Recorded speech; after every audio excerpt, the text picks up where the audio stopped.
Welcome to my channel. இன்றைக்கி நம்ம சாந்தியாக் சமையலில் பார்க்க போகிறது ஆந்திரா பருப்பு பொடி. இப்போ அதுக்கு தேவையான பொருட்கள் என்னென்னு பார்க்கலாம். நான் வந்து இந்த 120ன்னு போட்டிருக்கல, இந்த வந்து மெஷரிங் கப்பில் நான் வந்து துவரம் பருப்பு 1 கப் எடுத்து வச்சுருக்கேன். அதே அளவு பொட்டுக்கடலை அதையும் எடுத்து வச்சுருக்கேன். அப்புறம் வந்து வரமிளகா 4, உங்களுக்கு காரத்துக்கு தகுந்த மாதிரி எடுத்து வச்சுக்கோங்க. என்னோடய வரமிளகா ரொம்ப காரமாக இருக்கும், அதனால் கொஞ்சமாக எடுத்து வச்சுருக்கேன், 4 எடுத்து வச்சுருக்கேன். நீங்கள் இல்லாட்டி 5 இல்லை 6 போட்டுக்கலாம். அப்புறம் எண்ணெய் தேவையான அளவு, உப்பு தேவையான அளவு, சீரகம் கொஞ்சம், அப்புறம் பெருங்காயம் 2 கட்டி எடுத்து வச்சுருக்கேன். நீங்கள் ரொம்ப பெருசாக இருந்தால் 1 கட்டியே போதும். அப்புறம் வந்து கருவேப்பிலை கொஞ்சம். வாங்கப்போ வீடியோக்குள்ளே போகலாம். இந்த பருப்பு பொடி வந்து சாப்பிட்றதுக்கு ரொம்ப டேஸ்ட்டாக ரொம்ப நல்லாயிருக்கும்.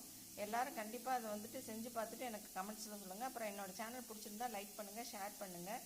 இது வந்துட்டு இப்போ சாதத்தோடு நல்லா பிசைஞ்சு சாப்பிட்லாம், நெய் ஊற்றியும் சாப்பிட்லாம், நல்லெண்ணெய் ஊற்றியும் சாப்பிட்லாம். வந்துட்டு எந்த வயசுக்காரங்க வேணாலும் சாப்பிட்லாம். வந்துட்டு ரொம்ப டேஸ்ட்டாக ரொம்ப நல்லாயிருக்கும்.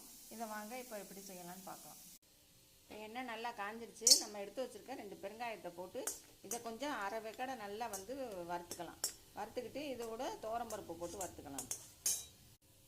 இப்போ துவரம்பருப்பையும் போட்டு நல்லா கொஞ்சம் பாதி வந்து நல்லா வறுத்துடணும். வறுத்ததுக்கப்புறம் நம்ம வரமிளகாயும் இதோட சேர்த்து போட்டுக்கலாம்.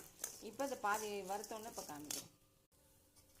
இப்போ இந்த துவரம்பருப்பு வந்து நல்லா நல்லா வெந்துருச்சு, வறுத்தாச்சு. இப்போ அது கூடயே வரமிளகாயும் போட்டு இது வந்து கருகி போயிடாமல் நல்லா கிண்டிக்கிட்டே இருக்கணும்.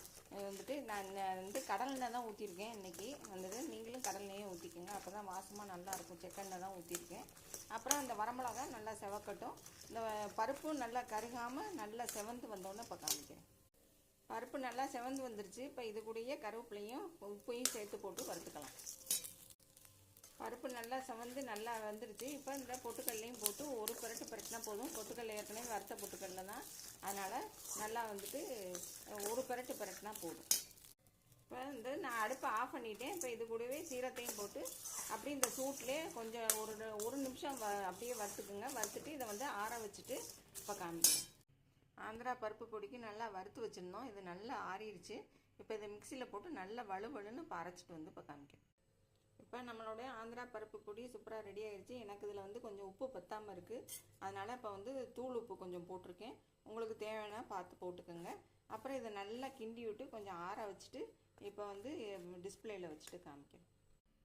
இப்போ நம்மளோட ஆந்திரா பருப்பு பொடி சூப்பராக ரெடி ஆகிடுச்சு. நான் வந்து ஏர் டைட்டான ஒரு பாட்டிலில் எடுத்து வச்சுருக்கேன். நீங்களும் இது மாதிரி எடுத்து வச்சுக்கோங்க. வந்துட்டு அது கூட நெய் எடுத்து வச்சுருக்கேன். நான் வந்து மத்தியானம் சாதத்துக்கு சுடு சாதத்துக்கு இதை போட்டு பிசைஞ்சு நெய் ஊற்றி சாப்பிட போகிறேன். நீங்கள் நல்லெண்ணெய் கூட ஊற்றி சாப்பிட்டுக்கலாம். எல்லோரும் செஞ்சு பார்த்துட்டு கமெண்ட்ஸில் சொல்லுங்கள், யூடியூப் கமெண்ட்ஸில் சொல்லுங்கள். தேங்க்யூ.